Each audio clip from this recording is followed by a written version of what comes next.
بسم اللہ الرحمن الرحیم۔ انبیاء کی تکلیف بھی دگنی اور اجر بھی دگنا۔ کتاب ادب المفرد میں حدیث پاک ہے، حدیث نمبر 230۔ حضرت ابو سعید خدری رضی اللہ تعالیٰ عنہ کہتے ہیں کہ وہ رسول کریم صلی اللہ علیہ وآلہ وسلم کے پاس حاضر ہوئے۔ آپ صلی اللہ علیہ وآلہ وسلم کو بخار تھا۔ آپ صلی اللہ علیہ وآلہ وسلم پر چادر تھی۔ انہوں نے اپنا ہاتھ آپ کے سر پر رکھا تو بخار کی حرارت چادر میں سے محسوس ہوئی۔ حضرت ابو سعید خدری رضی اللہ تعالیٰ عنہ عرض کی، یا رسول اللہ صلی اللہ علیہ وآلہ وسلم، بخار کتنا تیز ہے؟ آپ صلی اللہ علیہ وآلہ وسلم نے فرمایا، ہم لوگوں کا یہی حال ہوتا ہے، ہماری تکلیف بھی زیادہ ہوتی ہے اور اجر بھی دگنا ملتا ہے۔ عرض کی، یا رسول اللہ صلی اللہ علیہ وآلہ وسلم، سب سے زیادہ مصیبت کسے لاحق ہوتی ہے؟ فرمایا، انبیاء کرام علیہم السلام کو، پھر صالحین کو۔ ان میں کوئی فقر میں مبتلا ہوا، پھٹی پرانی قمیض کے علاوہ انہیں کچھ نہیں ملتا تھا، جسے کاٹ کر پہن لیتے تھے۔ پھر جمعے پڑ جاتی تھیں تو انہیں کاٹتی، انہیں بیماری پر اتنی خوشی ہوتی کہ اتنی تمہیں کسی نعمت پر نہیں ہوتی۔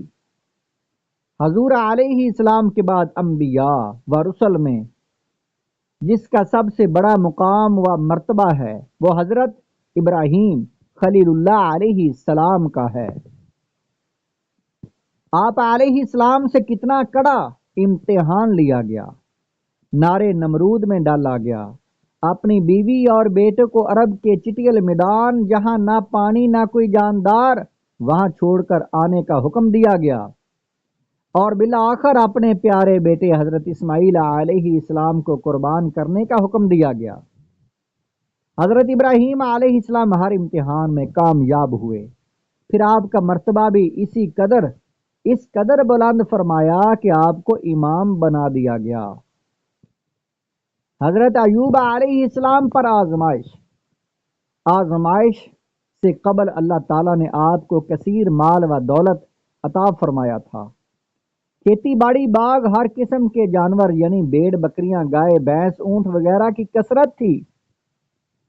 500 جوڑیاں بیلوں کی ہل چلانے والی تھیں، 500 غلام خدمت گزاری کے لیے، پھر ہر غلام کی زوجہ اور اولاد بھی بطور خدام آپ کے پاس رہتے تھے۔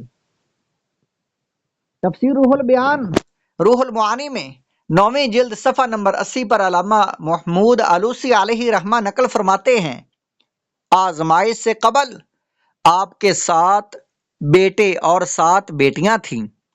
تفسیر کبیر 22ویں جلد صفحہ نمبر 204 پر امام فخر الدین رازی علیہ رحمہ فرماتے ہیں، حضرت ایوب علیہ السلام کی شان اس قدر بلند و بالا تھی کہ آپ کا چرچا فرشتوں میں ہوا کرتا تھا۔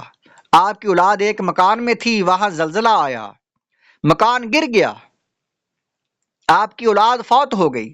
مکان کی چھت اور دیواریں گرنے سے آپ کے بچوں پر کیا حال گزرا ہوگا، جسم چکنا چور ہوئے ہوں گے، ہڈیاں ٹوٹی ہوں گی، سر پھٹے ہوں گے، خون کے فوارے چلے ہوں گے، لیکن یہ حال دیکھ کر بھی اللہ تعالیٰ کے پیارے نبی حضرت ایوب علیہ السلام نے صبر کا کمال مظاہرہ فرمایا۔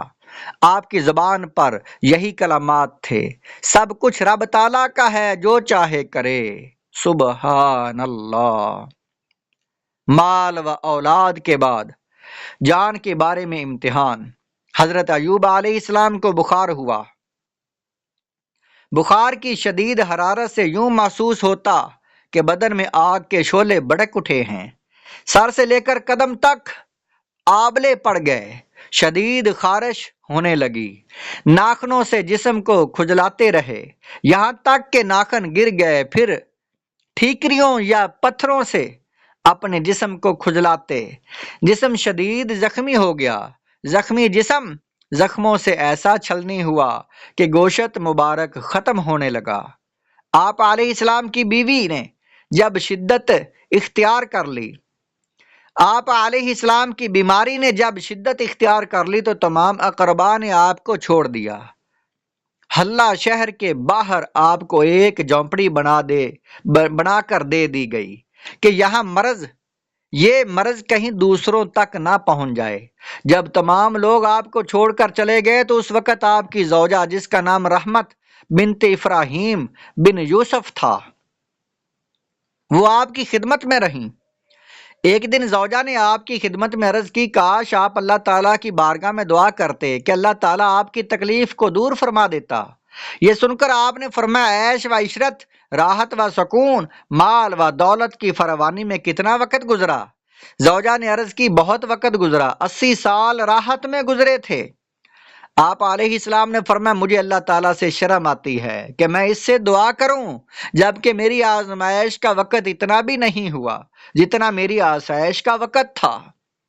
تفسیر روح المعانی جلد نمبر 2 جلد نمبر 9 صفحہ نمبر 80 ہے۔